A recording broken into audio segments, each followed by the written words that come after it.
Hola, ¿qué tal? Bienvenido a nuestra reunión. Es un gusto encontrarnos nuevamente. Hoy vamos a abordar un tema que es importante y necesario conocerlo y practicarlo correctamente. ¿Qué tanto conoces acerca de la oración? ¿Qué tan bíblica es la manera en la cual tú oras y te relacionas con Dios? Te animo para que dispongas tu corazón y revises en tu Biblia lo que la enseñanza de Dios tiene preparado para nosotros en esta reunión.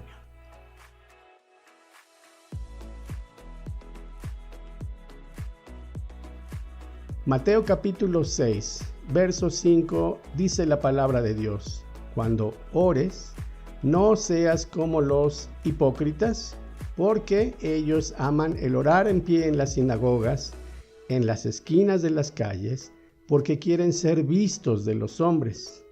De cierto, te puedo decir que ya tienen su recompensa. Mas tú cuando ores, dice el Señor, entra en tu aposento y cerrada la puerta, ora a tu Padre que está en secreto. Y tu Padre que te ve en lo secreto, te recompensará en público. Verso 7. También recuerda que al orar no es necesario usar vanas repeticiones, como lo hacen los gentiles que piensan que por su mucha palabrería serán oídos. No hagas eso, pues esto es ponerte al igual que ellos. Es mejor que sepas que tu Padre conoce todas tus necesidades aún antes de que se lo pidas. Versículo 9 dice: ustedes pues orarán de esta forma: Padre nuestro que estás en los cielos, santificado sea tu nombre. Que venga tu reino, que se haga tu voluntad, como en el cielo, así también en la tierra. El pan nuestro de cada día, dánoslo hoy. Perdónanos nuestras deudas u ofensas, como también nosotros perdonamos a los que nos ofenden. No nos metas en tentación, mas líbranos del mal, porque tuyo es el reino, el poder y la gloria por todos los siglos. Amén. Versículos 14 y 15 terminan así esta sección. Porque si perdonáis a los hombres sus ofensas, os perdonará también a vosotros vuestro Padre Celestial. Pero si no perdonáis a los hombres sus ofensas, tampoco vuestro Padre os perdonará vuestras ofensas.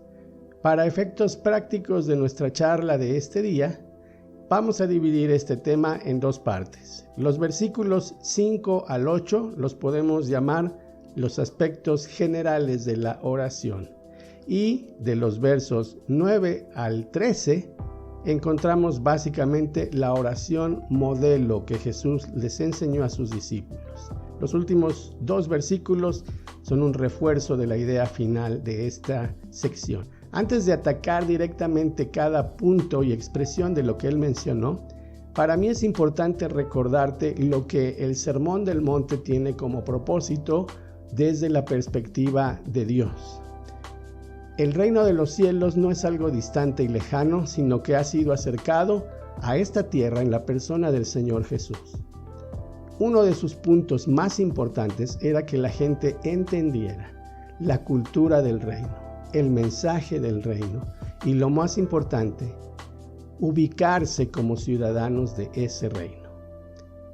En estos estándares diferentes que eran muy contrastantes precisamente entre lo que todos recibían, conocían, practicaban y asimilaban como cultura, Jesús viene a presentar algo superior, una supracultura, algo mucho mejor. Un estándar que era totalmente diferente a lo que ellos habían asimilado en esa época. Particularmente los líderes religiosos judíos chocaban de frente con las ideas y las enseñanzas de Jesús, porque en muchas ocasiones eran evidenciados en sus malas o deficientes prácticas. Por ejemplo, vimos hace no mucho tiempo en el capítulo número 5 cómo Jesús dejó en claro la deficiente teología que ellos tenían, es decir, el concepto equivocado de Dios. Más adelante, en este mismo capítulo 6, recientemente hablamos cómo ellos tenían prácticas religiosas deficientes, especialmente en cuanto a dar. Y hoy abordamos otro tema interesante que es la oración, y el siguiente será el ayuno. Sus limosnas, sus oraciones, su ayuno no eran apropiados, no eran conforme a lo que Dios había establecido y no satisfacían precisamente el estándar de calidad que Dios espera de todo genuino adorador. Muy bien, en esta primera parte, los versos del 5 al 8, encontramos las generalidades de lo que Jesús está explicando a su audiencia. Con esto en mente, para mí es muy importante que nosotros, ahora, en nuestra cultura, en nuestra fe de este siglo XXI, podamos entender que lamentablemente muchas cosas no las estamos haciendo mejor que ellos. A veces también tenemos errores teológicos en cuanto a la apreciación de la persona y la autoridad de Dios. A veces tenemos prácticas e ideas equivocadas y muchas veces quedamos a deberle, por así decir, a Dios en cuanto a la adoración que Él espera de nuestra parte. Hay muchas veces la intención de dar, pero con una motivación equivocada.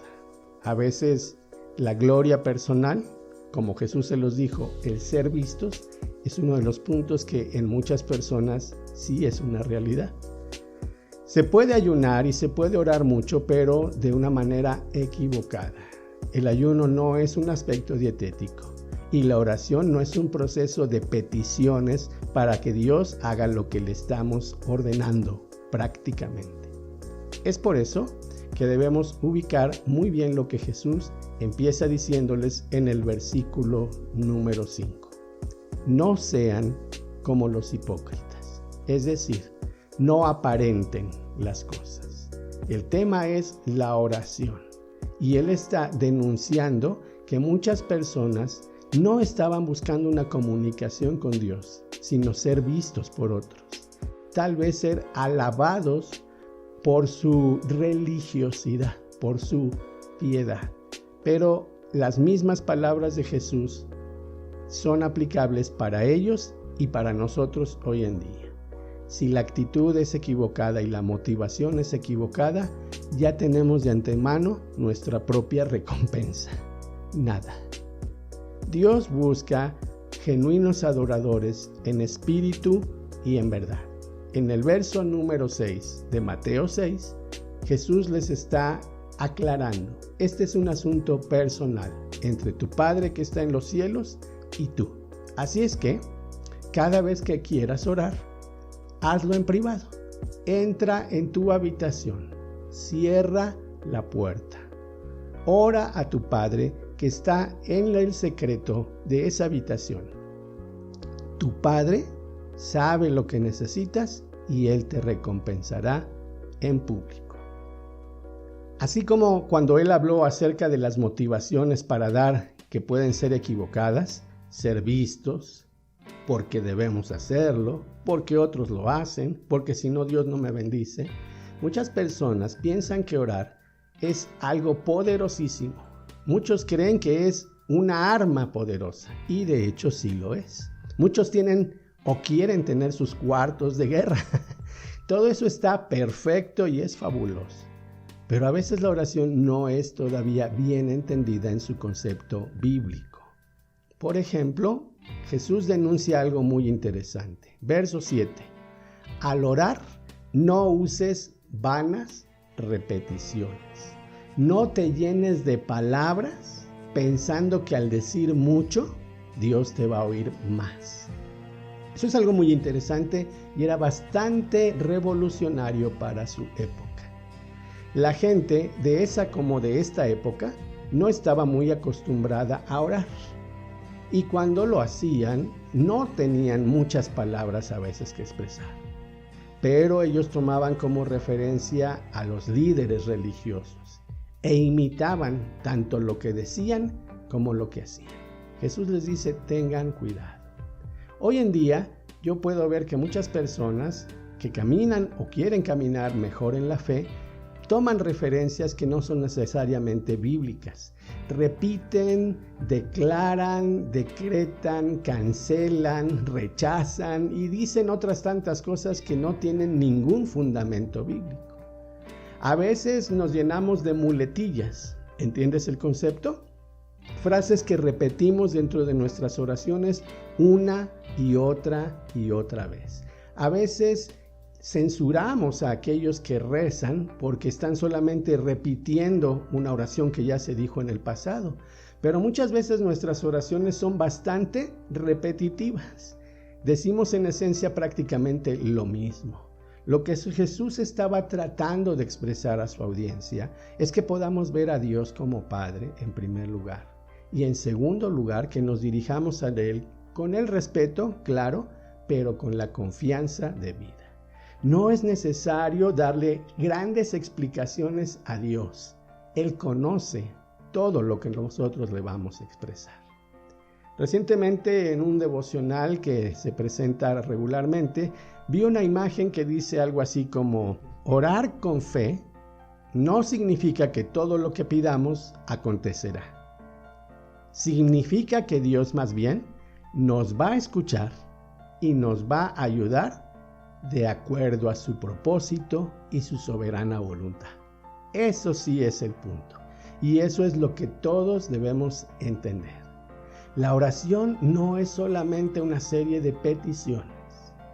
A veces es tan deficiente la idea que tenemos de la oración que, número uno, no la practicamos con la constancia que deberíamos. Número dos, a veces solo la usamos cuando tenemos necesidad de pedir algo. Número 3, se nos olvida que es el mejor medio de comunicación que podemos mantener con Dios. Por lo anterior, Pablo, el apóstol, buscaba que su audiencia genuinamente entendiera el poder y el significado de la oración. Cada vez que quieras que Dios te hable, abre la palabra de Dios y lee tu Biblia.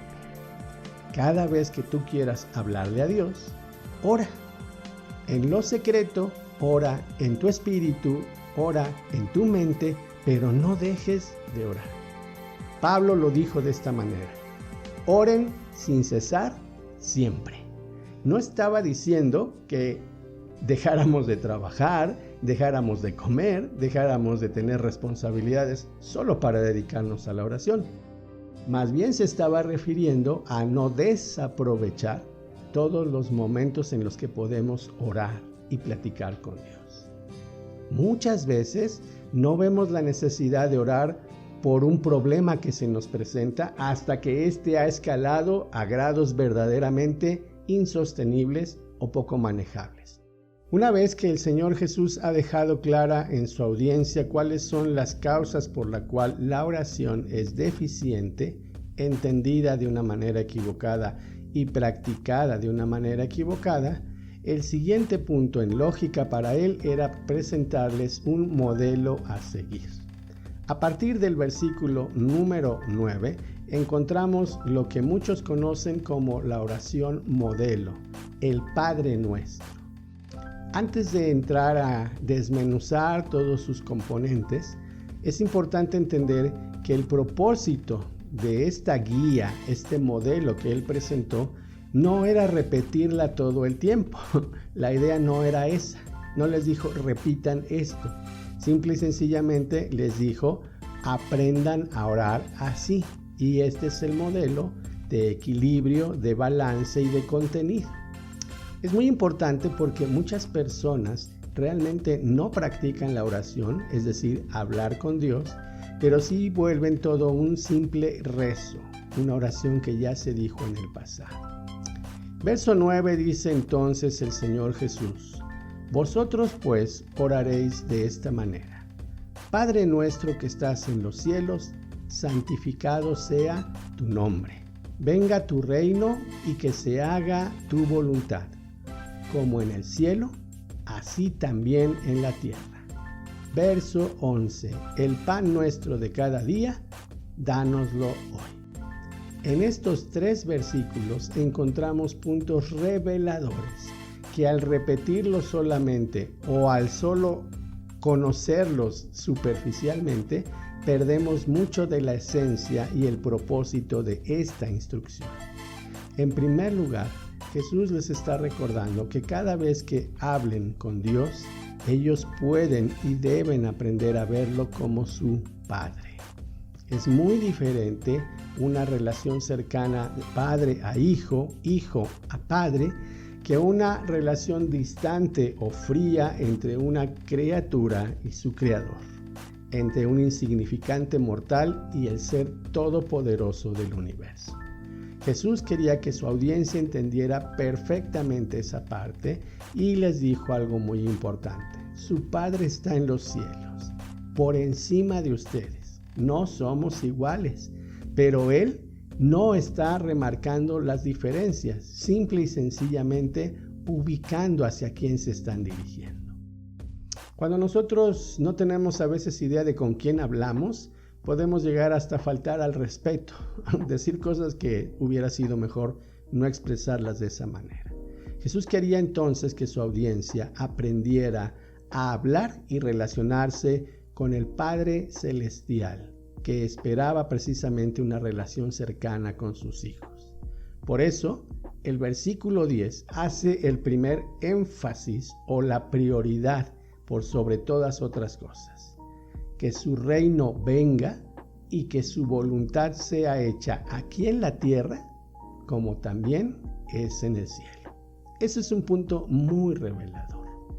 Si tú y yo no ubicamos que debemos movernos en la esfera del reino aquí en la tierra, muchas cosas de las que nosotros oremos, digamos, pidamos o estemos esperando de Dios, seguramente no estarán dentro del estándar o el parámetro que Dios ha establecido en su palabra. Jesús hace el énfasis que es importante entonces que el reino sea una realidad para nosotros y la perspectiva del reino sea la base sobre la cual nosotros fundamentemos nuestra vida de oración. Que la voluntad de Dios se haga por encima de mi voluntad es precisamente esencial cuando de orar se trata. Muchas veces nosotros deseamos, queremos, pedimos, prácticamente ordenamos a Dios lo que debe de hacer de acuerdo a nuestro criterio, a veces a nuestras buenas intenciones, a nuestras emociones, más que a nuestra idea clara de la soberanía de Dios. Muchas veces la oración puede ser: sánalo, sálvalo, tráelo, cúralo, llévalo, ponlo, quítalo, porque yo quiero que esté bien, porque yo quiero que se salve, porque yo quiero, y a veces es nuestra voluntad la que tiene prioridad, aún por encima de la voluntad de Dios. Por eso Jesús nos llama por medio de esta oración modelo a revisar cómo es que estamos orando, usando vanas repeticiones solamente, diciendo cosas que no tienen fundamento en la palabra de Dios. ¿Estamos, en lugar de pedirle a Dios humildemente, exigiéndole que haga lo que nosotros queremos? A partir del verso 12, Jesús profundiza precisamente en lo que las personas deberían entender cada vez que hablen con Dios. Número 1, tiene que ver con el aspecto del prójimo. Si nosotros no perdonamos a otros, ¿cómo estamos esperando que Dios perdone nuestras faltas? Es fácil decir las cosas y repetirlas sin cobrar conciencia de lo que estamos hablando. Perdónanos nuestras faltas como nosotros les perdonamos a otros sus faltas, es más que una práctica que ellos tenían, un llamado a empezar a hacerlo de esa manera. El verso 13, si no es bien entendido, podría dar la impresión de que es Dios quien nos mete en la tentación. Más bien la idea es: no permitas que nos desviemos de la atención a tu palabra y entonces caigamos en tentación o no sepamos cómo superar la prueba. Líbranos del mal es el punto y la idea esencial.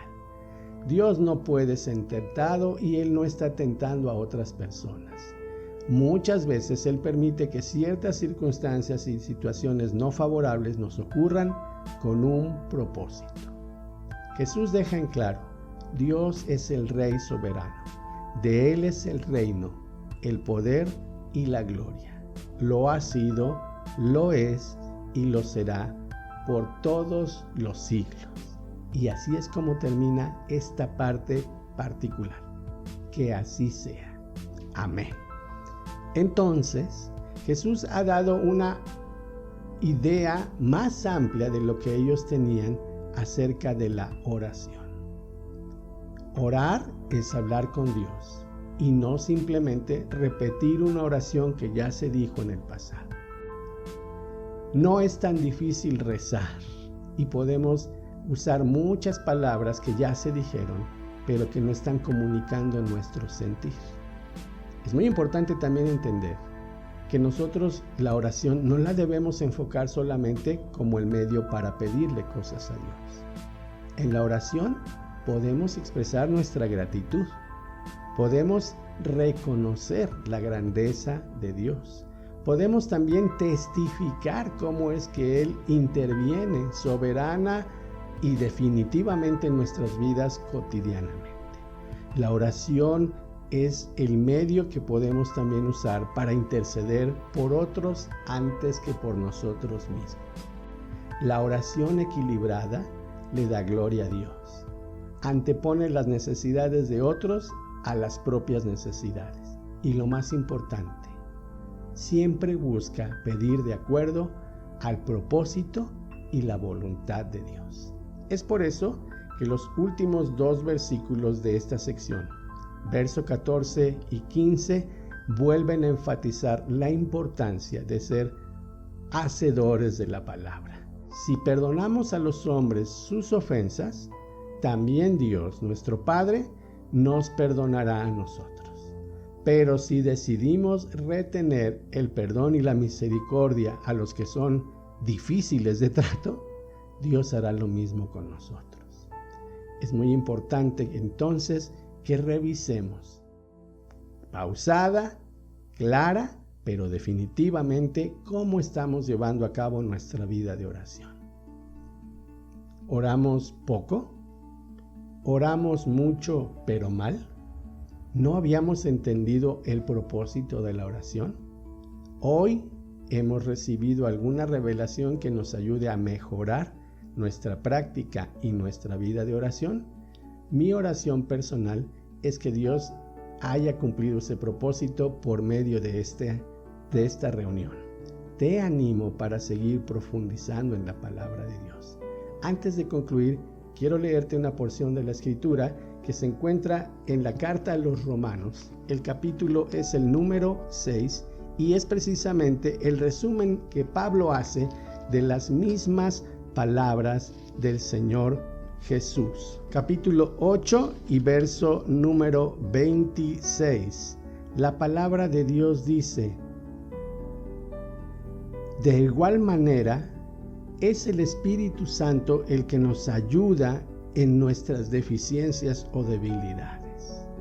Si en algún momento no sabes cómo expresarle tu gratitud, tu necesidad o tu desesperación a Dios, pide que su Espíritu te dirija. No dejes que una emoción o una circunstancia sea la que te domine y te guíe. Dice también este verso, Romanos 8:26, a veces no sabemos pedir como conviene, pero es el Espíritu el que intercede por nosotros y lo hace con gemidos indecibles. Practica la oración diaria y constantemente. Aprovecha cada oportunidad y no dejes de mejorar tu vida de fe y de oración, porque así acercarás mucho más tu comunicación con el Padre Celestial. Oremos para terminar. Señor y Padre de gracias, te damos por este tiempo de meditación en tu palabra. Seguramente podríamos haber extendido mucho más cada punto y detalle que dan precisamente el pie para profundizar en cosas que realmente necesitamos entender, mejorar y practicar a la luz de tu palabra. Sin embargo, este tiempo breve nos ha servido para reforzar el propósito por el cual el Señor Jesús dio esta enseñanza.